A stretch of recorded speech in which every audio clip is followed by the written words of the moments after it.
আমরা মেদিনীপুর, বাঁকুড়া, হুগলির, হাওড়ার কি অবস্থা। হাওড়ার উদয়নারায়ণপুরের কথা যদি বলা যায় তাহলে হাওড়ার উদয়নারায়ণপুরের বিস্তীর্ণ এলাকা জলের নিচে।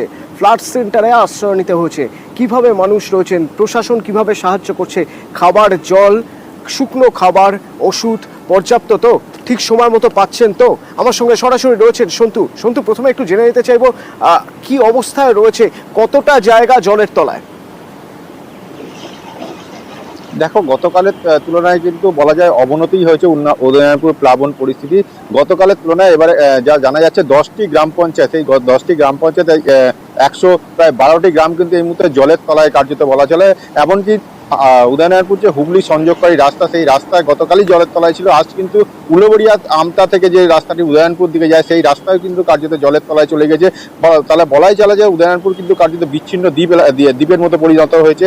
এখনো পর্যন্ত প্রায় 40,000 মানুষকে কিন্তু যে নিচু এলাকা, সেই নিচু এলাকায় সরিয়ে কিন্তু তাদেরকে বিভিন্ন ফ্ল্যাট সেন্টার বা স্কুল বাড়িতে রাখা হয়েছে। সেখানে কিন্তু পর্যাপ্ত পরিমাণে প্রশাসনের তরফ থেকে কিন্তু ত্রাণ ব্যবস্থা করা হচ্ছে, এমনটাই কিন্তু প্রশাসনের তরফ থেকে জানানো হয়েছে। যদিও একটা স্থানীয়দের অভিযোগও আছে, যারা এখনো পর্যন্ত নিম্নবর্তী এলাকায় আছে, এখনো পর্যন্ত বেশ কিছুজন মানুষ আছে, তাদের কাছে কিন্তু এখনো প্রশাসন পৌঁছাতে পারেনি।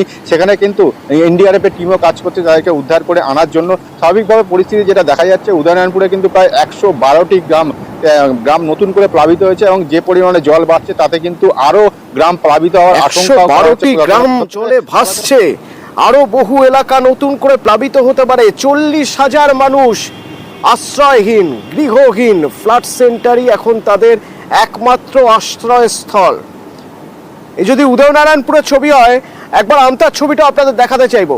কারণ আমতায় মুন্ডেশ্বরী নদীর বাঁধ ভেঙে 5টি পঞ্চায়েত এলাকা একেবারে জলের তলায়। তো এই 5টি পঞ্চায়েত এলাকার হিসেব যদি ধরা যায় তাহলে দেখতে হবে প্রায় 2000 মানুষ। যদিও তাদের নিরাপদ জায়গায় সরানো সম্ভব হয়েছে 2000 মানুষকে, কিন্তু নতুন করে আরো জল বাড়তে পারে এই আশঙ্কা রয়ে যাচ্ছে।